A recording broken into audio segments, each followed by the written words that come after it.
പ്രയാഗ് മീഡിയയിലേക്ക് സുസ്വാഗതം. അങ്ങനെ കേരളത്തിൻ്റെ ചരിത്രത്തിൽ ഒരു സ്വാമിയും കൂടി അറസ്റ്റിലായിരിക്കുകയാണ്.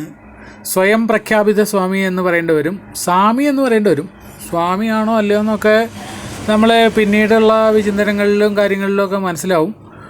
കുറച്ചാളുകൾക്കൊക്കെ മനസ്സിലായി. അതിൻ്റെ പേരിലാണ് ഇപ്പോൾ സ്വാമിയുടെ തനിനിറം പുറത്തു വന്ന് സ്വാമി അറസ്റ്റിലായേക്കണത്. കൊല്ലം ടൗണിൽ തന്നെയാണ് സ്വാമിയുടെ വിഹാരകേന്ദ്രമായിരുന്നത്, അധോലോകം പ്രവർത്തിച്ചിരുന്നത്. ഒരു കുട്ടിയെ 11 വയസ്സായ കുട്ടിയെ ശാരീരികമായി പീഡിപ്പിച്ചുകൊണ്ടാണ് സ്വാമി ഇത്തവണ ലീലാവിലാസങ്ങൾ തുടങ്ങിയത്. കുട്ടിയുടെ അമ്മയ്ക്ക് അങ്ങനെയുള്ള അനുഭവം ഉണ്ടായിട്ടുണ്ടോ ഇല്ലയോ എന്നുള്ളത് പല സന്ദർഭങ്ങളിലും സംസാരത്തിലൂടെ അങ്ങനെ തോന്നിയിരുന്നു എന്നാണ് അമ്മ പറയണത്.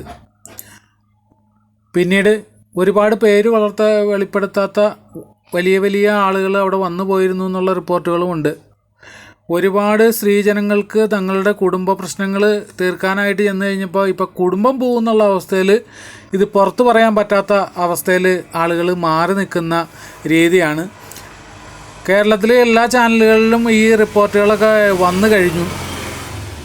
ഇതിൽ നമ്മൾ പറയുന്ന കാര്യം, എന്തുകൊണ്ട് ഇവർ അവിടെ ചെന്ന് ഈ സ്വാമി എന്ന് പറയുന്ന ഈ കള്ളൻ്റെ, സ്വയം പ്രഖ്യാപിത സ്വാമിയുടെ മുന്നിൽ ഈ വക വേഷം കെട്ടിന് നിന്ന് കൊടുത്തു? സ്വന്തം കൈയും ശരീരവും മെയ്യും സാമ്പത്തികവും തങ്ങളുടെ ആഭിജാത്യം സോഷ്യൽ സ്റ്റാറ്റസും എന്ന് തുടങ്ങി ജീവിതം വരെ എന്തിന് ഹോമിച്ചു എന്നുള്ളതിന് ഒറ്റ ഉത്തരവുള്ളൂ: ഒരു വിവരവും ഇല്ലാത്ത കാരണം.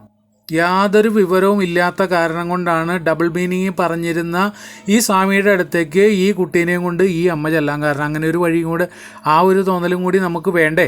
നമ്മളൊന്ന് ആലോചിച്ച് നോക്കി. ഒറ്റ വഴിയുള്ളൂ: നമ്മൾ ബോധവാന്മാരാകുക. നമ്മളെ ചതിക്കാനും നമ്മളെ പറ്റിക്കാനും നമ്മളെ വഞ്ചിക്കാനും നമ്മളുടെ എല്ലാം അടിച്ചു മാറ്റാനും, നമ്മുടെ സ്വത്തായാലും നമ്മുടെ സ്റ്റാറ്റസ് ആയാലും നമ്മളുടെ ജീവിതമായാലും നമ്മുടെ സ്വകാര്യതയായാലും നമ്മുടെ ശരീരമായാലും എന്തും അടിച്ചു മാറ്റാനായിട്ട് നോക്കിയിരിക്കുന്ന വില്ലന്മാരായിട്ടുള്ള ആളുകൾ ചുറ്റുമുള്ളപ്പോഴാണ് നമ്മൾ കണ്ണുമടച്ച് ഒരാളെ വിശ്വസിച്ച് അവരുടെ മുന്നിലേക്ക് എല്ലാ പ്രശ്നങ്ങളും പറഞ്ഞ് ചെല്ലുന്നത്.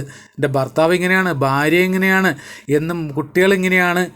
ഈ കുട്ടീനെയൊക്കെ കൊണ്ടുപോയത് പഠനത്തിൽ മോശമാണെന്നും പറഞ്ഞിട്ടാണ്. പഠനത്തിന് മോശമായ 6ാം ക്ലാസ്സും കുസ്തിയുള്ള സ്വാമിയാണ് ഇനി ആ കുട്ടിയുടെ പഠനത്തിൽ ഉയർത്താൻ പോണത്. ആ അമ്മേനെയൊക്കെ എന്ത് ചെയ്യണം? ഒറ്റ വഴിയുള്ളൂ: അവരെ പോലെ നിങ്ങളാവാതിരിക്കാനായിട്ട് ഇത് കാണുന്ന കേൾക്കുന്ന ഓരോരുത്തരും, നമ്മുടെ പ്രിയപ്പെട്ട പ്രേക്ഷകർ, നിങ്ങൾ യഥാർത്ഥ ഹിന്ദുവായി ജീവിക്കുക, യഥാർത്ഥ ഹിന്ദു ആചരണങ്ങൾ മനസ്സിലാക്കുക.